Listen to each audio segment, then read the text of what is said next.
We're kicking this episode off with a bang, courtesy of the engineers in Stuttgart. This is the new 911 Turbo S Exclusive Series, heralded as the most unique and powerful 911 Turbo S ever. The Exclusive Series comes loaded with equipment appropriate to the name. First, and more important, is the power. This model adds 27 horses for a total output of 607 horsepower from the 3.8-liter bi-turbo flat 6. It's also covered in golden metallic paint. Those stripes? The hood's carbon fiber is showing through. The wheels are pretty amazing looking and also feature a new centerlock design. It also includes the Porsche Turbo Aero Kit to help you stick the corners when you're pushing all that power around the track.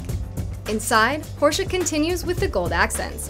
The seats are 18-way adjustable sport seats covered in perforated leather with contrast stitching and embroidered Turbo S badging. The Exclusive Series Porsche also includes plaques to remind the owner and any jealous onlookers this is an exclusive model. Want to make your friends jealous of your ride even when you're not standing near the car? Every buyer also gets a matching Porsche design watch. If you want to go all the way, you can choose to also include the optional matching luggage.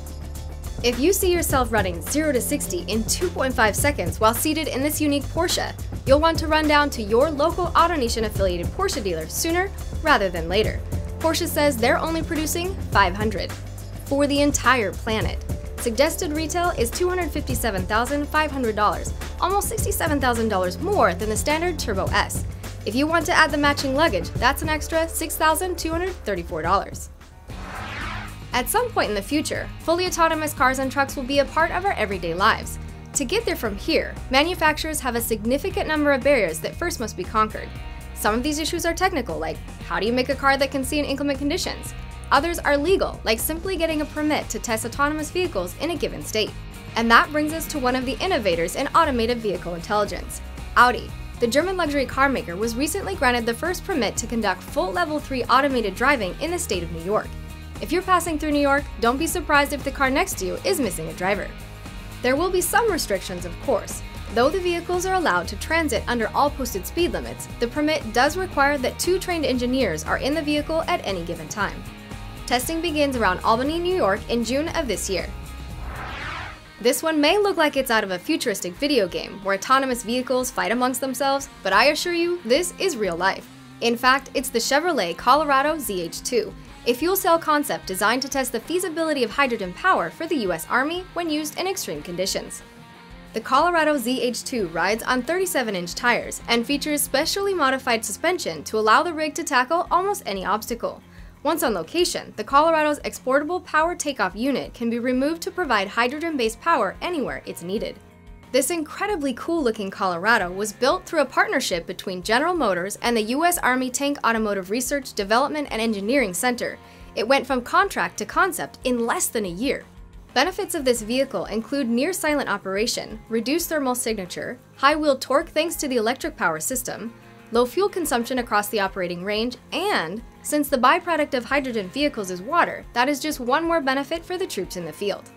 Following the demonstration, which you see here, the Colorado ZH2 will continue its testing by the US Army well into 2018. As hydrogen continues to expand for civilian use, who knows, maybe we'll see a production version at some point in the future. If it looks anything like that, I am all in.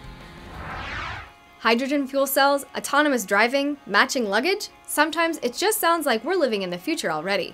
If our other stories weren't enough to convince you, this next story just might blow your mind, and it comes from Cadillac. I know you weren't expecting me to say Cadillac, were you? Imagine this, you're driving along and your vehicle hits a pothole. Ouch, right? Then your car warns the cars behind it, hey, there's a pothole here, and their semi-autonomous systems then step in and allow the driver to navigate the hazard effortlessly, before it's too late. That is called vehicle-to-vehicle communications, and Cadillac already includes it in their latest CTS sedan. The technology is based on a system called Dedicated Short-Range Communications, or DSRC, which shares important data through the airwaves, but doesn't include any personal information such as VIN, registration, or even the onboard system's MAC address. Clearly, you don't want the car tattling on you if you run a red light. This system avoids that scenario entirely. What it does transmit is up to 1,000 data messages per second at a range of up to 1,000 feet. All V2V equipped vehicles within the vicinity will automatically build what is called an ad hoc network to transfer important information without relying on line of sight and without being impacted by weather. This is already a thing, and it's already available on the Cadillac CTS.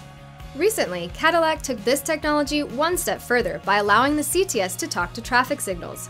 The specially equipped signals were able to send real-time data using the same system to alert drivers of a potential red light violation at the current speed. Yes, the light warned the driver it wasn't going to make the light in time. This is the first step to vehicles that can talk to the world around them. Imagine a road telling a car that it has wet conditions, or a railway crossing warning of a train coming. How about a parking lot telling you where your reserved space is? Yes, there is a lot of possibility here. And that leads us to our question of the episode. Do you want your car talking to other cars? How about to fire hydrants or other pieces of infrastructure? Post your craziest idea in the comments below. Thanks for watching another episode of AutoNation News. I'm your host, Adrienne Jordan. As always, please like and share our video. It means a lot to us. We'll see you again next week. Bye!